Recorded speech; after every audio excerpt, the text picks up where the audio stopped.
Bonjour à toutes et tous, soyez les bienvenus dans le 14e épisode de cette série consacrée à l'histoire du handicap et de ses représentations. Nous nous sommes quittés à la fin de l'opus précédent sur l'institutionnalisation des hospices à la période médiévale, à la fois par charité et pour gérer l'explosion des maladies et blessures de guerre amenées par exemple par les croisades. Au Moyen-Âge, du reste, se mêlent soins par les plantes, équipements en prothèses et approche magique de la pathologie avec une vive croyance dans les miracles véhiculés par les légendes de saints. Je suis guéri! Je marche sur l'eau par-dessus le marché. Pas très original. Un miracle! À partir du XIVe siècle, les épidémies, les déplacements massifs de population vers les villes, les guerres et les famines sévissent. C'est particulièrement le cas au XVIIe siècle, car, qu'on se le dise, si nous sortons des images d'Épinal de Versailles et du Roi Soleil, le grand siècle n'a pas fait de cadeaux aux pauvres et aux marginaux. En plus des hivers terribles, le petit Louis a enchaîné les guerres et mené un des gouvernements les plus policiers de notre histoire. Le nombre de misérables est monté jusqu'à 2 millions. La loi française a d'ailleurs comporté, jusqu'en 1992, un délit de vagabondage. Il a été créé par Napoléon,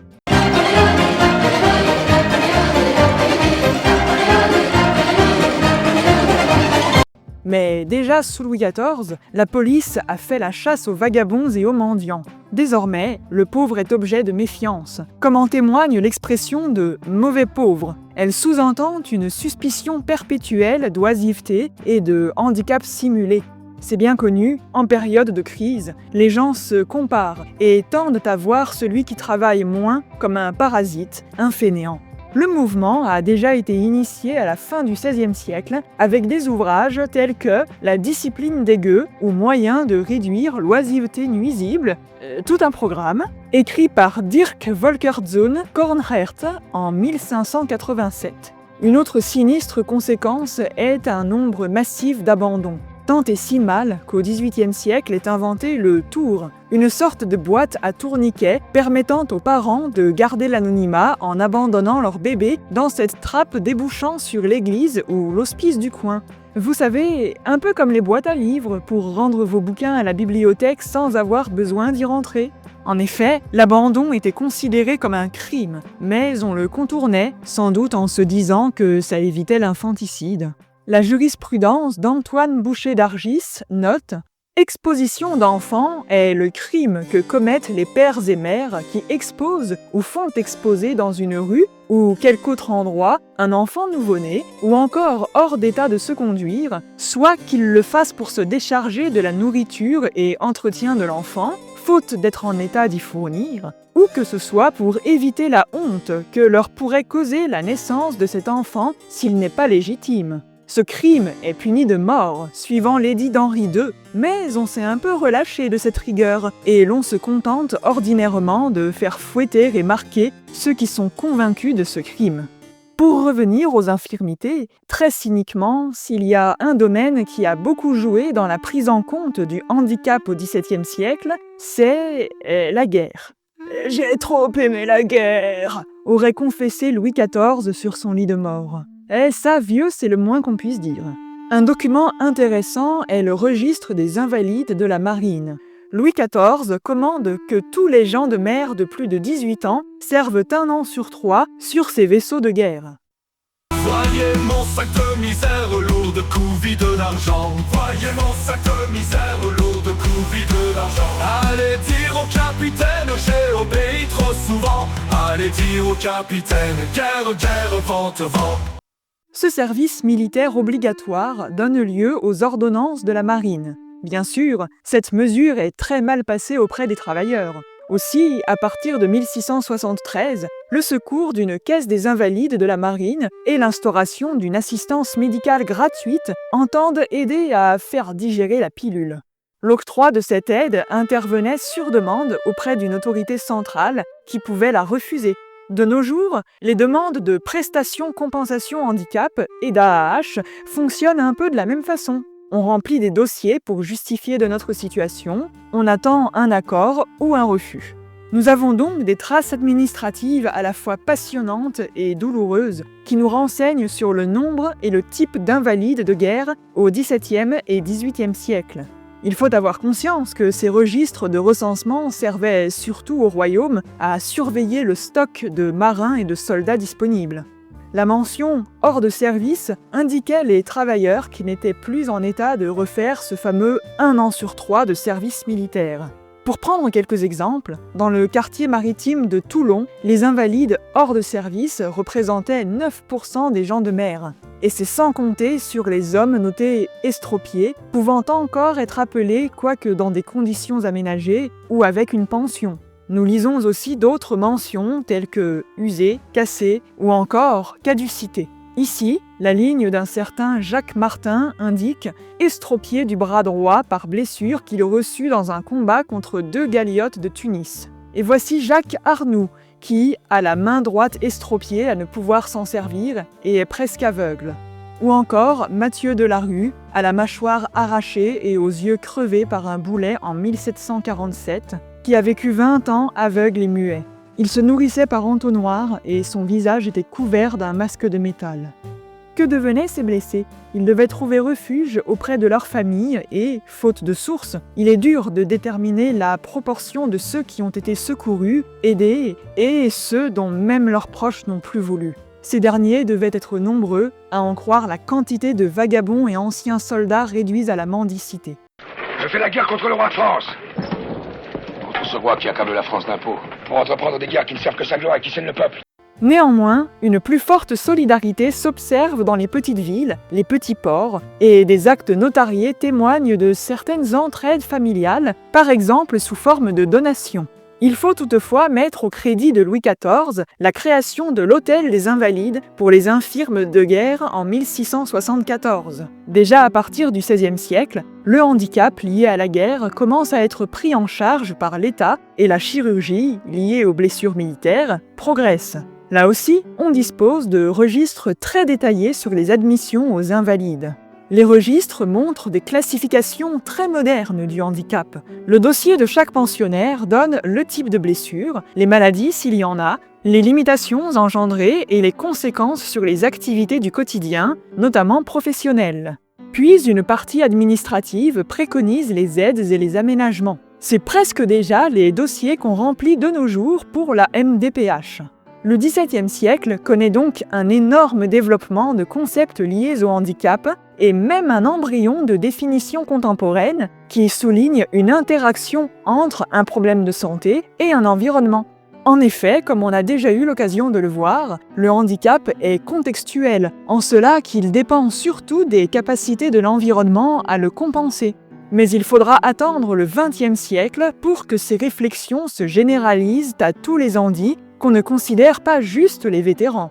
Soulignons en revanche un léger appauvrissement conceptuel au XVIIIe siècle, peut-être par ramollissement administratif, et parce que le XVIIIe siècle est moins belliqueux et donc bien moins confronté aux invalides de guerre que le siècle précédent. Ainsi, dans l'encyclopédie, à l'article « Invalide », tout ce qu'on trouve, c'est une notice sur l'Hôtel des Invalides. Rien sur les progrès menés en matière de caractérisation du handicap. Du reste, encore une fois, les handis autres que les soldats sont ignorés, voire expédiés à l'hôpital général. Alors, détrompons-nous tout de suite. Malgré son nom, l'hôpital général n'est absolument pas un lieu de soins. L'idée émerge sous Louis XIII, qui entame d'ailleurs une chasse aux habitants des cours des miracles, par exemple en voulant percer d'énormes rues en plein milieu afin de faciliter l'accès à la police. Mais le projet a avorté, car tous les maçons ont été agressés. La population de Paris continuant à se plaindre des pauvres, Louis XIV formalise alors l'hôpital général, en publie les édits et les règlements. Les archers de l'hôpital arrêtent les mendiants, les prostituées, les vagabonds et les envoient dans ces structures pour y être soumis au travail forcé et au redressement par le rigorisme religieux. Notons qu'avant le XVIIe siècle, on trouve déjà certaines institutions relevant d'un traitement carcéral des malheureux. Une des plus tristement célèbres est l'hôpital Bedlam à Londres. Cet asile, dont le nom officiel est Bethlehem Royal Hospital, est le plus ancien hôpital psychiatrique d'Europe.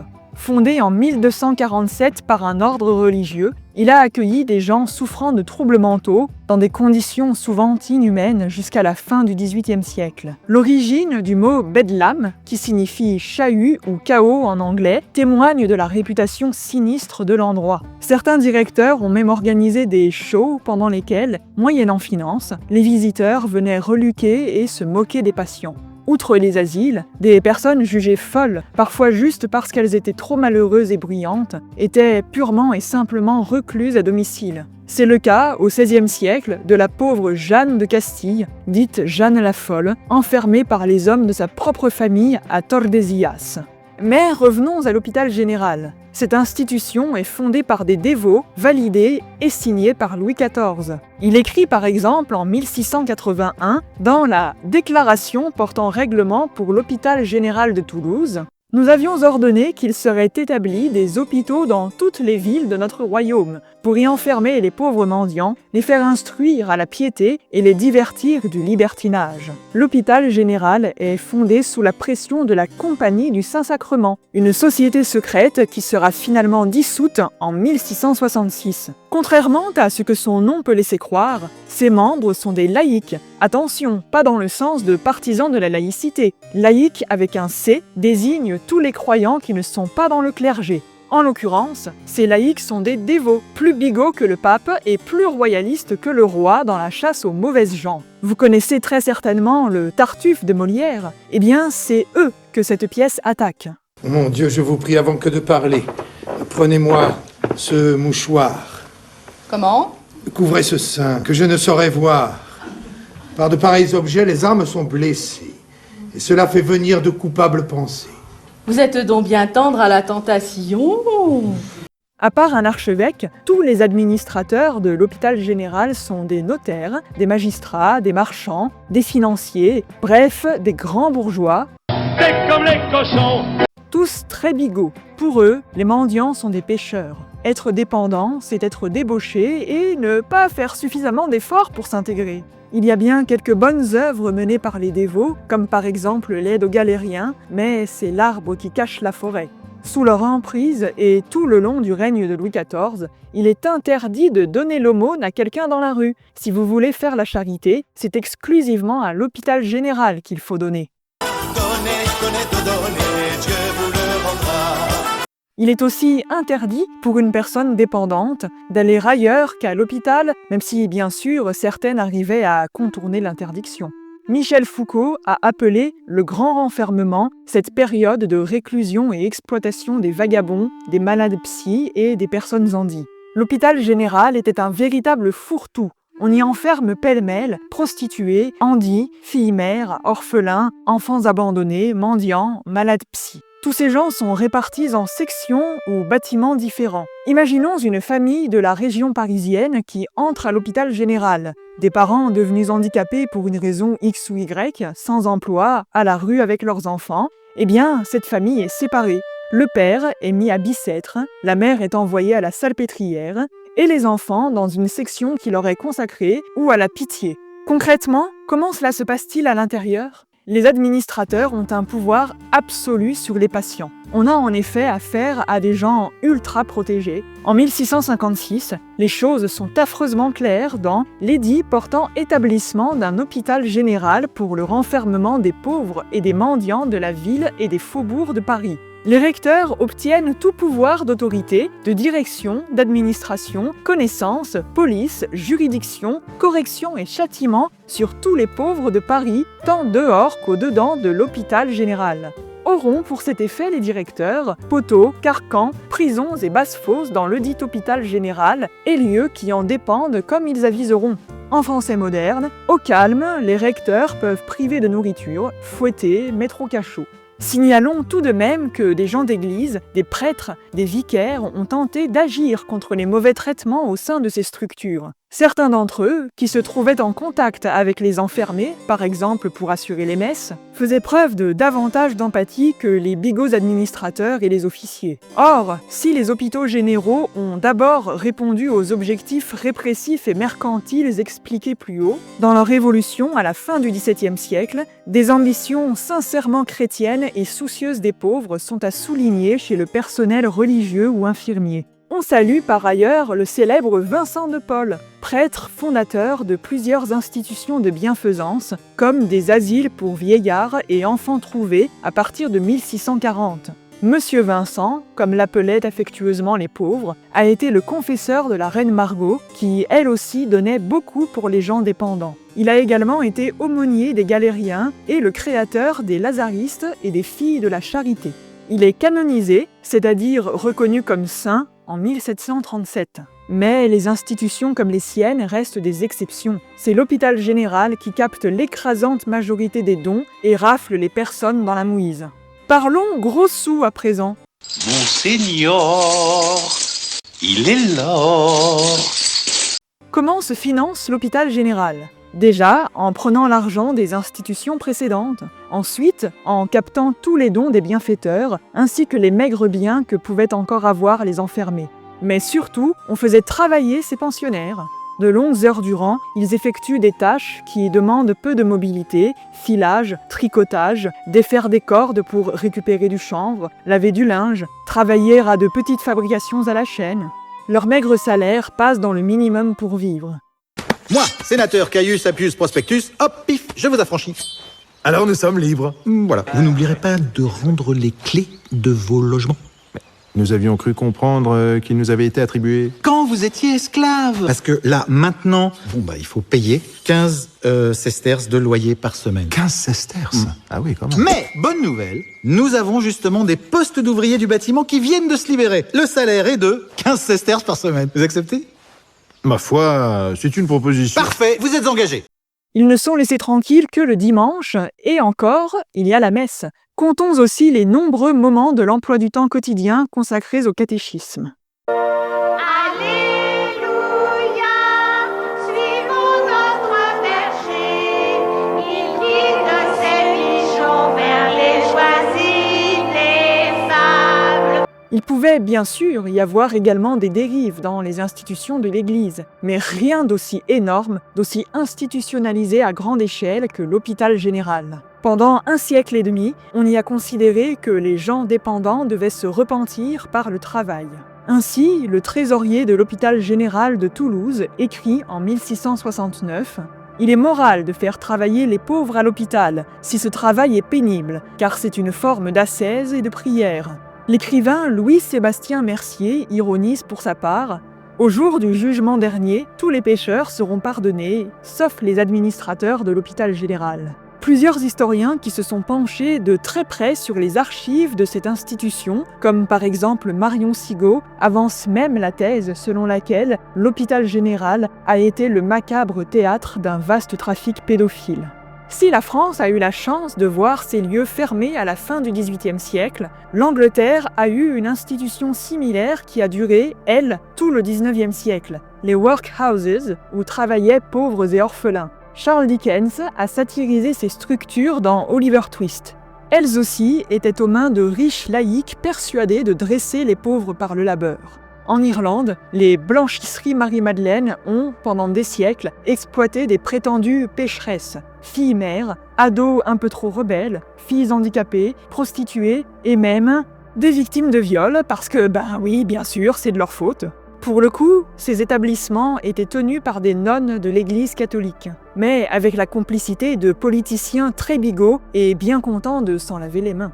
La dernière blanchisserie Madeleine a fermé en 1996. Le scandale éclate quand ont été découverts les charniers d'enfants morts, ceux des filles mères, et les listes de ceux qui ont été vendus à des familles adoptantes.